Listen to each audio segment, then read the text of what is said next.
একের পর এক রেকর্ড ছাত্র শিবিরের। চট্টগ্রাম বিশ্ববিদ্যালয়েও ছাত্র শিবিরের সমর্থিত সম্প্রীতির শিক্ষার্থী জোটের প্রার্থীরা অবিস্মরণীয় জয় পেল।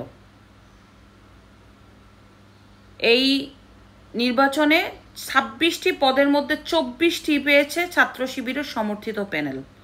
অন্যদিকে ছাত্র দল পেয়েছে মাত্র 1টি পদ। এটা যেমন ছাত্র দলের ভরাডুবি, অন্যদিকে ছাত্র শিবিরের শক্তির জাগরণ। আগামী ইয়াং জেনারেশন ছাত্র শিবিরের পথে, এটাই হচ্ছে এখন বাস্তবতা। প্রায় 44 বছর পরে কেন্দ্রীয় ছাত্র সংসদ নির্বাচনে আধিপত্য বিস্তার করতে পারল ছাত্র শিবির। একের পর এক ছাত্র শিবিরের জয়। ঢাকা ভার্সিটি, জাহাঙ্গীরনগর ভার্সিটি, এরপরে চট্টগ্রাম ভার্সিটি।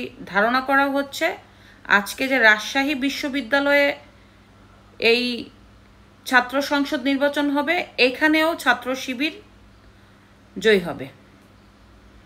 শুধু এইখানেই না, যতগুলি ভার্সিটি আছে প্রত্যেকটার মধ্যেই জয়ী হওয়ার বিপুল সম্ভাবনা ছাত্র শিবিরের।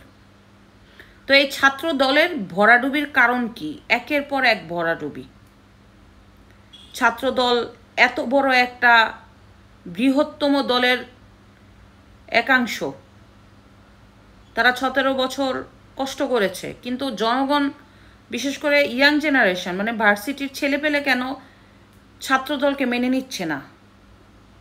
এটার কারণ কি? তাদের উগ্রতামি না চাঁদাবাজি, না কি এই ভোটারদের মনে একটা ভয় ঢুকে গেছে যে ছাত্রদল যদি জয়ী হয় চাঁদাবাজের সমস্যা কিছু না কিছু একটা তো অবশ্যই হচ্ছে, যার কারণে ছাত্রদল জয়ী হতে পারছে না।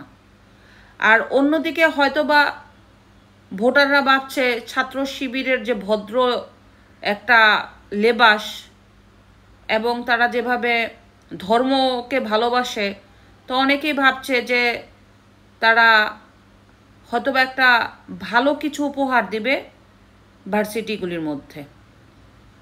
এই চিন্তাধারা থেকেই সবাই শিবিরকে মেনে নিচ্ছে, অন্যদিকে রিজেক্ট করছে ছাত্রদলকে।